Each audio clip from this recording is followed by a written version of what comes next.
let me show you how to make a timeline calendar using just Google Spreadsheet.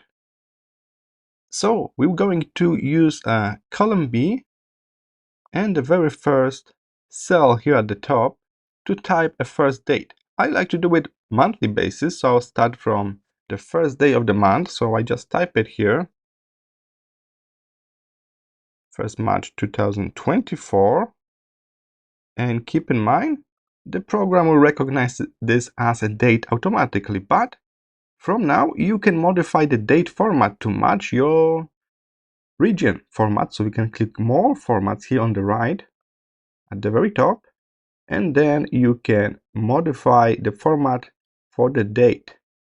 If you cannot see a format here that you like, simply go to custom date and time, and from here there's so many different formats to choose from, right? But you can even create your own by combining several of those features. So day, month, and year, you can move it around. You can have month first, day, month as the number, month as the text. Everything's here for you to choose from. So let's stick with the default for this presentation. I like to center that, make it bold and a bit larger. All right. And from now we can do a trick. You probably know that I can just drag this to fill this area, but we can do it a way better. We can actually do equation. So I move to the next cell, equals, pick the previous cell, B1, and then plus 1. And it will work. Now we are on the 2nd March. And this way you can now continue with this formula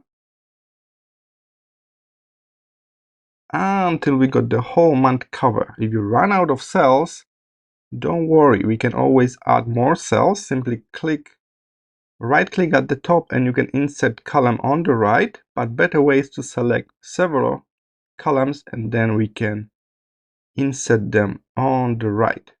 And this we will insert the same number of columns. All right, we are done here.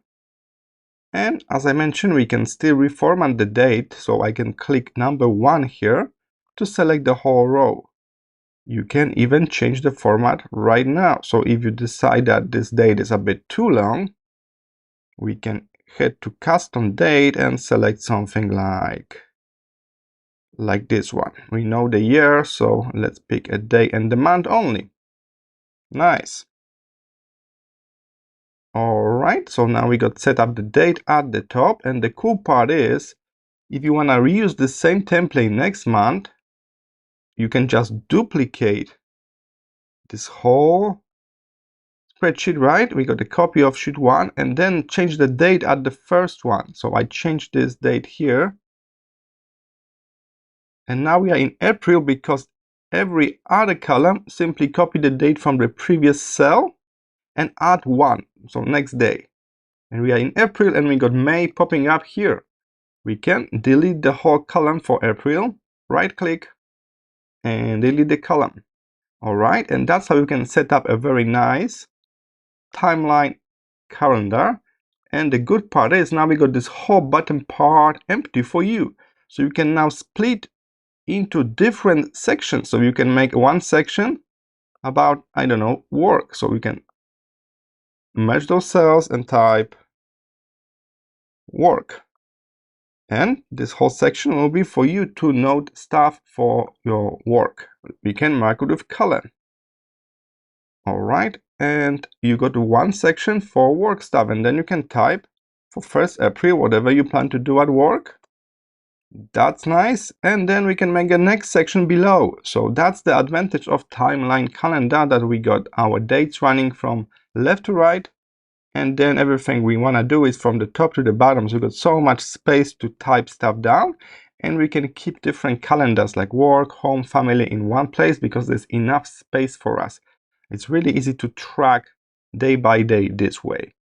All right, I hope this short tutorial helped you to set up your own timeline and use it as the calendar. See you in the next one.